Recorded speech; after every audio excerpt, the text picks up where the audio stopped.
sertamu dan sertamu juga. Inilah Injil Yesus Kristus menurut Markus. Dimuliakanlah Tuhan. Sekali peristiwa, Yakobus dan Yohanes, anak-anak Zebedeus, mendekati Yesus dan berkata kepadanya, "Guru, kami harap engkau melakukan apapun yang kami minta dari engkau." Jawab Yesus kepada mereka, "Apa yang kamu kehendaki aku lakukan bagimu?" Mereka menjawab, "Perkenankanlah kami duduk dalam kemuliaan-Mu kelak, seorang di sebelah kananmu dan seorang lagi di sebelah kirimu." Tapi kata Yesus kepada mereka, "Kamu tidak tahu apa yang kamu minta. Sanggupkah kamu meminum cawan yang harus aku minum, dan dibaptis dengan baptisan yang harus aku terima?" Jawab mereka, "Kami sanggup." Yesus lalu berkata kepada mereka, "Memang, kamu akan meminum piala yang harus aku minum, dan akan dibaptis dengan baptisan yang harus aku terima. Tetapi hal duduk di sebelah kananku atau di sebelah kiriku, aku tidak berhak memberikannya. Itu akan diberikan kepada orang-orang yang baginya hal itu telah disediakan." Mendengar itu, 10 murid yang lain menjadi marah kepada Yakobus dan Yohanes. Lalu Yesus memanggil mereka dan berkata, "Kamu tahu bahwa mereka yang diakui sebagai pemerintah bangsa-bangsa bertindak sebagai tuan atas rakyatnya, dan para pembesarnya bertindak sewenang-wenang atas mereka. Tapi janganlah demikian di antara kamu. Siapa saja yang ingin menjadi besar di antara kamu, hendaklah ia menjadi pelayan. Dan siapa saja yang ingin menjadi yang pertama di antara kamu, hendaklah ia menjadi hamba untuk semuanya.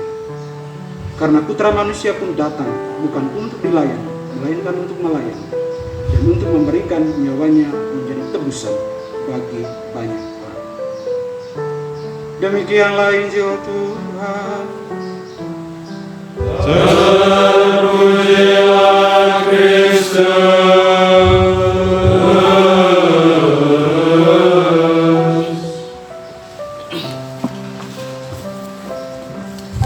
Pater Peter, Bapak Ibu Saudara-saudari yang terkasih, sekali lagi selamat hari Minggu untuk kita semua. Judul refleksi singkat berkaitan bacaan pada hari Minggu biasa yang ke-29 ini adalah meminum cawan. Saya tertarik dengan bacaan Injil pada hari ini, terutama jawaban Yesus terhadap pertanyaan para muridnya. "Sanggupkah kamu meminum cawan yang harus kuminum?" Cawan itu bukan gelas ya.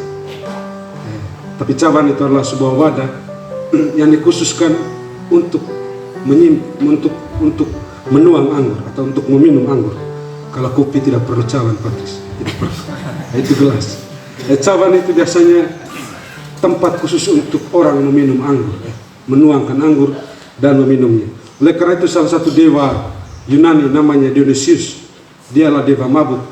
Di patung-patungnya dewa Dionysius itu ada anggur, ada cawan di tangannya. Ada cawan. Cawan itu biasanya berisi anggur. Cawan itu adalah simbol bahwa hidup ini memang harus dinikmati. Cawan juga adalah simbol bahwa ada kenikmatan di sana, dan cawan ini adalah cawan yang paling disukai dan digemari oleh manusia itu sendiri. Mungkin sejalan dengan jawaban Yesus tadi, "Sanggupkah kamu minum cawan yang harus kuminum?" Mungkin jawaban semua orang biasanya kalau cawan dari Dionysius ini, pasti kami sanggup. Itu mudah sekali, Julia. Itu cawannya Dionysius itu memang mengenakan. Hidup ini memang terlalu indah, dan karena memang itu, atau istilahnya Frater Johan itu, cawan Dionysius itu disebut endos, enak double ya. Dan hari ini, terutama dalam bacaan Injil hari ini, ada sebuah cawan baru yang dibawa oleh Yesus itu sendiri. Cawan yang bukanlah cawan pesta pura, melainkan cawan yang berisikan darahnya sendiri. Cawan penderitaan, cawan pengorbanan, cawan di mana seseorang harus merendahkan diri untuk melayani satu sama lain. Ini adalah Yesus memberikan cawan ini kepada para muridnya, untuk mengkritik mental para murid atau Yakobus yang selalu memiliki hasrat untuk ambisi demi kepentingan pribadi dan kesenangan mereka masing-masing. Bapak Ibu saudara-saudari yang terkasih, kritik dari Yesus terhadap para murid bisa juga menjadi kritik terhadap kita yang hidup di dunia modern ini. Kita lebih tergoda dan tertarik akan cawan Dionysius, cawan hidup yang berisi anggur, tidak ada penderitaan, yang ada hanya pesta pora, kesenangan dan kenikmatan. Semua orang berusaha agar cawan Dionysius ini, cawan yang senantiasa dicari dalam hidup. Orang kita hidup dalam modern ini sama seperti para murid kedua rasul tadi, selalu mencari ambisi dan kepentingan diri kita sendiri, dan sulit sekali untuk solider atau berkorban untuk orang lain. Dan sebagaimana dalam kata pengantar Pak Peter tadi, bahwa kita semua dipanggil untuk menyerupai Kristus, terutama jalan salib, teologi salib. Dia rela menyerahkan dirinya untuk kita semua, bahkan dia rela berkorban dan wafat di kayu salib untuk semua orang. Cawan Kristus, dia adalah cawan penderitaan, dan itu membawa keselamatan bagi semua orang. Dan Yesus rela meminum cawan ini, rela menanggung penderitaan semata-mata karena dia memiliki hati yang marah, hati yang marah. Kerahimannya itu membuat dia tidak takut untuk berkorban. Atau dalam kata-kata Pater Claret, bahwa satu-satunya yang membuat dia bermegah adalah salib Kristus. Oleh karena itu dia bersukacita dalam kesusahan-kesusahan. Itulah teologi salib. Orang karena memiliki kerahiman, orang akan menemukan justru kegembiraan bukan hanya dalam cawannya Dionysius, tapi juga cawan Kristus, cawan penderitaan. Sekarang kita kalau TB itu baru goyang, tapi coba kalau ada susah sedikit, kita sudah mulai down. Orang-orang Kristen itu justru orang-orang yang menemukan alasan kenapa dia harus tetap sabar dan bergembira ketika ada penderitaan dalam hidup. Karena sang guru yang kita ikuti adalah dia yang menderita. Jika kita dipanggil untuk mengikuti Kristus, maka jalan Kristus yang harus kita ambil. Dan Kristus bukanlah Dionysius yang hanya meminum cawan kegembiraan, cawan sukacita, hidup hanya enjoy saja, tidak. Tapi dia justru menderita demi kita semua. Dan jalan penderitaan adalah bagian dari kehidupan kita. Oleh karena itu, bacaan hari ini mengajak kita juga untuk sanggup meminum cawan kita. Cawan. Mungkin hari ini kita hanya cawan Dionysius ya. Kami para frater mungkin informasi belum menemukan cawan Kristus. Itu juga anak-anak mahasiswa. Mungkin selama kuliah kalian akan disuguhkan oleh cawan Dionysius, anggur yang memabukkan, anggur yang menangkap. Tapi ingatlah, suatu saat akan tiba dalam hidupmu di mana kamu harus meminum cawan Kristus, penderitaan, cawan penderitaan. Dan kita diajak untuk bertumbuh dalam kerahiman, agar ketika cawan Kristus itu harus kita minum, kita sanggup meminumnya. Kita bisa menghadapi penderitaan dan kesusahan hidup kita dengan pengharapan, dengan kasih kepada Tuhan itu sendiri. Dan cawan Kristus juga membantu kita untuk merasakan penderitaan dan kesusahan orang lain. Sama seperti Yesus, sebagaimana dalam bacaan kedua pada hari ini. Dia Imam Agung yang bukan memisahkan diri atau tidak merasakan kesusahan orang lain, justru sebaliknya. Dan kita diajak juga untuk memiliki hati, memiliki rasa, dan ikut mengambil bagian memikul salib dari orang lain.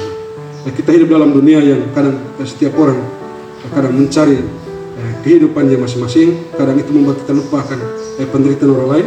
Kita belajar dari Kristus yang justru harus meminum cawan penderitaan, mencurahkan darahnya semata-mata karena dia memiliki hati dan solidaritas terhadap orang lain. Saudara-saudaraku terkasih, marilah kita mohon rahmat kerahiman hati yang marahim ini. Hanya hati orang marahim yang memampukan orang untuk bisa meminum cawan penderitaan, dan menghadapi segala penderitaan hidupnya dengan sabar, dengan penuh iman, dan sekaligus selalu mengambil bagian juga dalam kesulitan dan penderitaan orang lain. Dan kiranya kerahiman Tuhan ini membantu kita untuk terus memikul salib kita sendiri, tapi lebih penting lagi untuk juga memikul salib dan solidar dengan orang-orang yang menderita, yang susah di sekitar kita. Saya menutup renungan ini dengan sedikit ilustrasi. Dulu ada satu petinju yang sangat terkenal di Indonesia, itu Elias Pikal ya. Mungkin tipenya seperti Peter ya, pendek-pendek. Mungkin kalian tidak tahu, itu petinju dari Maluku. Itu sangat tenar Elias Pikal, terutama dengan tangan kiri. Maka ketika dia naik ring di tahun 1980-an itu, kalian belum lahir, ketika dia naik ring itu diputar lagu yang itu yang Frater Eko sangat tahu, madu di tangan kanan, racun di tangan kiri. Saya tidak tahu apa yang kau berikan kepadaku. Kalian tahu lagu toh? Tahu.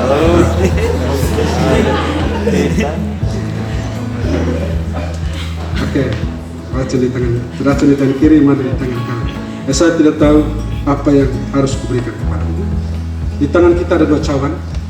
Tangan kiri adalah cawan Dionysius, hidup yang memang gaya hidup yang menurut kita untuk selalu menikmati, mencari diri sendiri. Dan di tangan kanan adalah cawan Kristus.